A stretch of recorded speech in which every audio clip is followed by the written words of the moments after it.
President Donald Trump has repeatedly promised to secure America's southern border with a big, beautiful wall, though he has been met obstruction and resistance from Congress in terms of both funding and authorization. Nevertheless, the Border Patrol is currently testing prototypes for a new and improved border wall. It has been using materials and funds on hand to enhance already existing border infrastructure, such as the bollard-style fencing that stands in some high-traffic urban areas. In Nogales, Arizona, for example, the Border Patrol added wire mesh fencing onto the steel bollard posts, effectively covering the roughly 4-inch gaps between posts that people can pass contraband through, according to an October report from Nogales International. The mesh was initially installed by the Border Patrol in July on certain stretches, with plans to install even more of the mesh over the next few weeks and months in a bid to cut down on smuggling operations in the area. Smuggling has always been an issue along the U.S.-Mexico border, stated the public information officer of the BP's Tucson sector headquarters. As with any enforcement effort, there are lessons learned and modifications made to address the ever-changing enforcement challenges.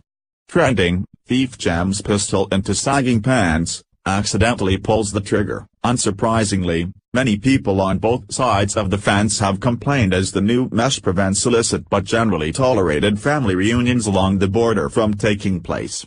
Nonetheless, the Border Patrol remained adamant that the wire mesh was not intended to disrupt their gatherings, but to cut down on the passage of contraband through the gaps.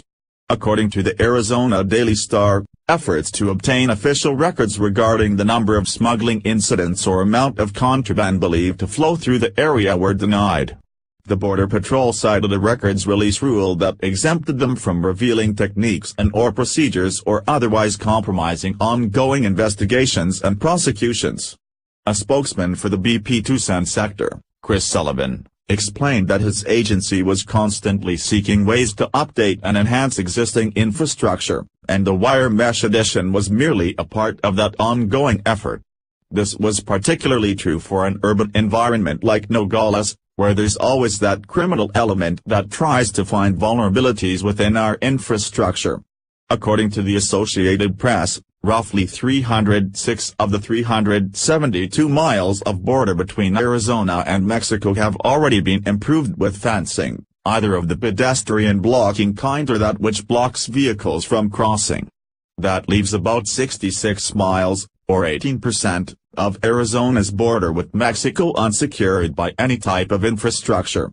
As for the entirety of the nearly 2,000-mile-long border between Mexico and the U.S., only about 654 miles contain some type of fencing, slightly more than half of which is designed to prevent pedestrian crossings.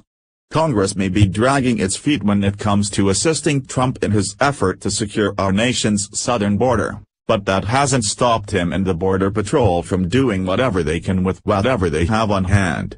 Related: Trump skips out on fancy lunch in order to sit down and eat with the troops. Though individuals may complain that they can no longer hold hands with relatives or pass food through the bollard posts during get-togethers along the border, the wire mesh serves a valid purpose in stemming the flow of illicit drugs, money and weapons back and forth across the border. Sorry folks, but keeping the country safe and secure is more important than cross-border family reunions.